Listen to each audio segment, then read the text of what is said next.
Kalau kita wajib mentaati pemimpin yang sudah terpilih, lalu kalau belum terpilih dan kita sedang melakukan pemilihan umum atau pilkada, gubernur dan kriteria semua pemimpin kita kurang serak, lalu apa yang harus kita lakukan? Lalu apa saya harus memilih? Terus nanti kalau yang terpilih dia lagi, dalam kurung Ahok, dia kan kafir, apa kita wajib mematuhi pemimpin tersebut dan bagaimana sikap atau bersikap seseorang yang kebetulan kerja di pemerintahan gubernur? Kita bagi dua pertanyaan ini ya. Yang pertama masalah, kalau seandainya ada calon-calon ini semuanya tidak layak, menurut kita tidak layak. Maka bolehkah saya tidak memilih? Boleh. Hak kita kan. Boleh memilih, boleh enggak. Saya bisa dong memilih, saya juga bisa tidak memilih, hak saya itu. Saya rasa itu hal yang sangat rasional sekali kok. Kita bisa mengatakan saya kalau pilih sembarangan lalu saya bertanggung jawab depan Allah hari kiamat, itu jelas gitu ya. Ada keadaan teman-teman antum tidak bisa kalau tidak milih. Seperti kasus sekarang. Tentu saya pribadi dan saya berharap semua muslimin sudah paham masalah itu. Kita tidak berharap Ahok ini jadi gubernur lagi, mustahil. Dan semoga Allah turunkan dia dan hukum dengan perilakunya, mustahil itu, sudah tidak mungkin. Ya, sedangkan dia tidak menghina saja agama Islam, nggak mungkin dipilih itu. Kebetulan aja dulu karena dia berpadar sama seorang muslim. Kalau dia dulu sendirian belum tentu dia menang, gitu kan. Sekarang secara kebetulan karena peraturan pemerintah kita, yang satu jadi presiden, yang satu jadi gantinya kan gitu. Kalau dia sendirian belum tentu gitu. Saya sangat yakin sebenarnya kalaupun dia mencalonkan diri lagi belum tentu dia menang kok. Kecuali ada permainan-permainan yang tidak benar, tidak fair, Allahu a'lam. Tapi dia sudah menghina Islam, maka mustahil. Kalau masih ada orang Islam yang dukung, ini munafik. Munafik, jelas. Allah mengatakan dalam surah An-Nisa ayat 138, 139. Allah mengatakan dan beritakan berita kepada orang-orang munafik bahwasanya mereka akan kena siksa yang pedih, orang-orang yang menjadikan orang kafir sebagai pemimpin mereka dan meninggalkan orang-orang yang beriman. Apakah mereka mengira ada kemuliaan di tengah orang-orang kafir itu? Ketahuilah, kemuliaan dan kemenangan di sisi Allah saja. Jadi jelas Allah menyebutkan dalam An-Nisa 138, 139, orang-orang yang membela pemimpin non-muslim di wilayah muslim adalah munafik. Jelas, sampai dia bertaubat. An-Nisa mengatakan itu. Makanya saya ingatkan, An-Nisa 138, 139, kembali ke ayat itu. Siapa orang tanya, ada yang membela pemimpin ini, tunjukkan ayat itu. Tetap dia tidak mau, ya Anda munafik. Allah yang berfirman. Mau marah terserah, silahkan marah. Ya. Nggak ada yang takut dengan dia marah gitu. Jelas-jelas salah kok, gitu kan? Di situ justru dibutuhkan kejantanan seorang mukmin. Salah ya salah, mau bagaimanapun tidak ada masalah. Mati itu di tangan Allah Subhanahu Wa Taala, gitu kan? Kecuali kalau memang masalah masih ada toleransinya, mungkin. Nah kalau misalnya pemimpin itu dua-duanya Muslim, kemudian memang kita tidak seret, ya sudah hak kita. Tapi kalau nanti orang ini pun misal, insya Allah tidak, dia mencalonkan diri lagi, maka tidak ada pilihan, antum harus milih si Muslim. Cari yang muslim, tidak boleh antum biarkan tidak memilih.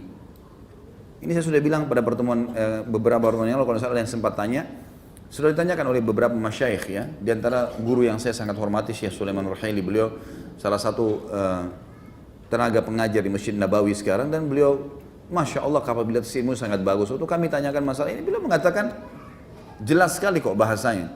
Kalau keadaan seperti Jakarta sekarang, kalaupun orang ini betul-betul tercalonkan, waktu itu belum ada pembicaraan dia menghina Islam ya. Waktu kami tanyakan ini belum ada penghinaan Al-Maidah 51, belum terjadi. Beliau tetap mengatakan kalau betul terjadi ada pemimpin non-muslim tercalonkan, pemimpin muslim tercalonkan, maka dipilih pemimpin muslim walaupun ada kekurangannya. Nggak bisa tidak. Jadi jelas sekali di sini. Sekarang pertanyaan selanjutnya yang kedua dari masih sama, bagaimana kalau terlanjur ada pemimpin non-muslim? Saya sudah pernah jelaskan ini.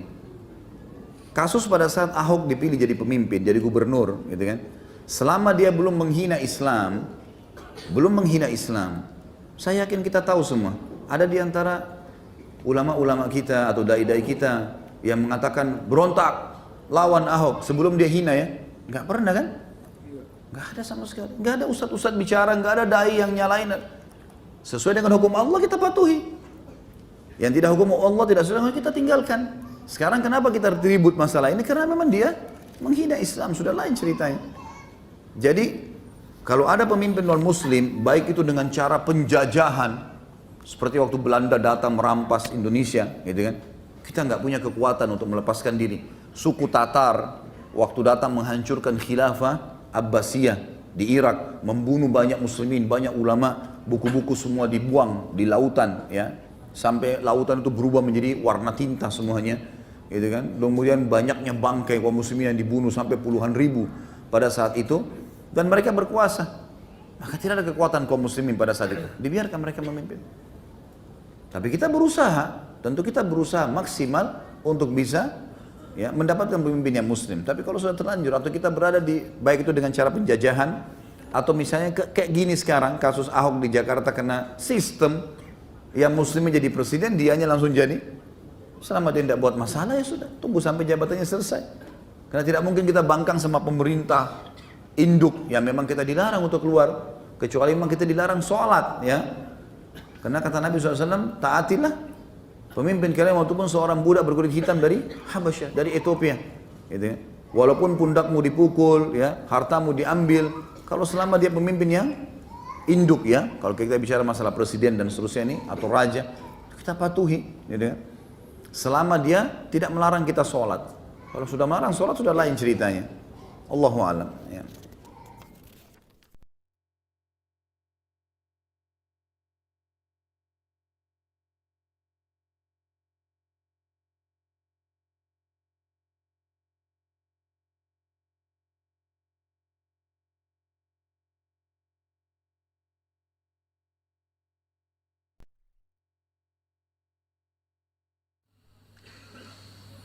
Bagaimana jika seandainya Ahok tidak dihukum oleh penegak hukum, bahkan sampai diikut sertakan dalam pilkada gubernur, tiba-tiba ada umat Islam yang nekat untuk membunuhnya atau menghukum Ahok? Bagaimana hukumnya? Allahu alam. Saya tidak bisa mengatakan ini adalah silakan lakukan, enggak, gitu kan? Tetapi juga saya tidak bisa mengatakan oh enggak boleh. Saya enggak ngerti, saya enggak bisa mengatakan hukum di sini. Poinnya, gitu kan? Karena ini adalah memang satu penistaan. Harusnya pemerintah kita sudah bisa membaca. Tidak usah lihat jumlah pendemo. Cukup dia sebagai presiden kita sebagai seorang muslim, menterinya banyak yang muslim, harus paham. Ini agama Anda muslim, Islam sedang dihina seperti ini nggak boleh. Walaupun dia bilang dia bercanda, pada saat itu orang-orang pada ketawa semua, yang ketawa itu nggak ngerti, gitu kan? Coba dia bicara di depannya para ulama. Hah? Udah selesai urusannya itu kan. Untung bukan di depan saya itu ngomong, ya. La haula wa la quwata illa billah.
Seperti yang kita ketahui bahwa memberontak terhadap pemerintahan bukanlah ajaran dari Rasulullah SAW. Apakah dengan adanya kejadian yang baru-baru ini tentang pelecehan Al-Quran diperbolehkan untuk memberontak?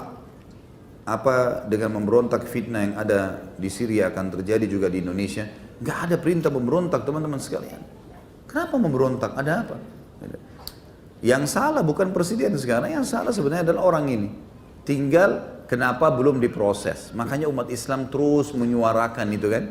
Kita bukan memberontak ini. Ini tidak ada upaya revolusi loh ini. Gak ada revolusi, gak ada. Gak ada yang bawa bendera partai, gak ada yang, ada apa-apa semuanya. Orang cuma nuntut, orang ini hina agama kami, hukum. Sebatas itu. Ada lebih daripada itu? Gak ada kan? Sama sekali gak ada pemberontakan ini. Memberontak itu teman-teman bentuk pasukan, nyerang istana, rebut. Nah itu nggak boleh, haram dalam agama. Kecuali masjid ditutup, nggak boleh sholat. Nah itu, sudah sholat dilarang. Waktu sahabat mengatakannya Rasulullah, Bagaimana kalau ada pemimpin, kata Nabi SAW akan datang pemimpin setelahku nanti orang-orang yang bodoh, tidak mengambil petunjuk dariku dan tidak menjalankan sunnah-sunnahku. Kata para sahabat, ya Rasulullah, boleh kita berontak?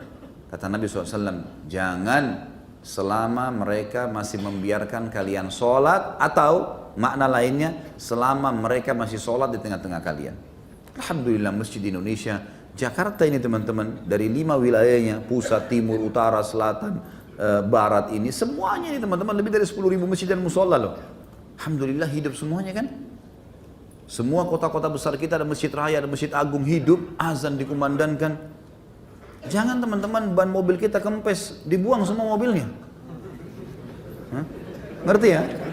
Alhamdulillah kalau ngerti. Ini enggak ban mobil kempes, buang mobilnya. Ini enggak nangkap Ahok nih, ini berarti harus diberontak. Apa hubungannya teman-teman sekalian? Tidak ada hubungannya sama sekali itu. Tapi kita tuntut, kita minta, ya, kita doakan. Insya Allah ada tuh manusia pasti akan sampai batas tertentu. Allah akan buka, Allah akan buat ada jalannya. Orang ini pasti akan dihukum. Nggak mungkin tidak, gitu kan? Dengan izin Allah SWT. Dan saya yakin para jajaran pemerintahan kita tahu kok masalah ini, bukan tidak tahu, gitu kan? Dan insya Allah kita berharap Allah Subhanahu Wa Taala tentu sudah jelas-jelas menghukum orang ini karena pelecehan terhadap Al-Quran dan juga terhadap Allah Subhanahu Wa Taala dan terhadap para ulama yang telah menyampaikan Al-Maidah 51 ini. Dan insya Allah Allah berikan kita pemimpin yang mukmin, yang saleh, yang menerapkan Al-Quran dan Sunnah insya Allah. Dan insya Allah mudah-mudahan ini awal kebangkitan umat Islam dan penyatuan mereka dalam satu saf. Nggak ada lagi perselisihan di antara mereka, saling memahami, saling menjalin ukhuwah. Ini luar biasa loh. Kalau saya melihat ini luar biasa ini. Orang ini nyeletuk, dia tidak pernah maksud apa-apa, mungkin ya, sebagaimana dia katakan saya tidak bermaksud. Oke lah kita pegang perkataannya. Tapi antum ambil pelajaran besar, siapa yang membuat dia mengucapkan itu teman-teman sekalian? Dan bukan Allah yang membuat itu. Seperti perkataan Sumayyah radhiyallahu anha pada saat disiksa oleh Abu Jahal. Abu Jahal siksa sampai berdarah-darah. Kata Abu Jahal, apa kau tidak kapok, tidak takut kau saya giniin? Dia bilang apa? Allah yang buat kau seperti itu, supaya menguji keimananku. Sampai mati Sumayyah, mati syahid radhiyallahu anhu. Saya melihat ini kekuatan bagi umat Islam. Bukankah sekarang antum jadi lebih dekat dengan agama?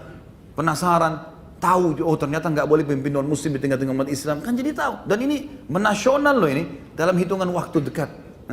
Bukankah ini peringatan baik dari Allah buat kita? Ambil positifnya juga, jangan cuma negatifnya kan gitu. Kita ambil positif, insya Allah ini awal kebangkitan dan kebaikan buat kita semua. Allahu a'lam. Subhanakallahumma bihamdika asyhadu an la ilaha illallah astaghfirullah wa atubu ilaik. Wassalamualaikum warahmatullahi wabarakatuh.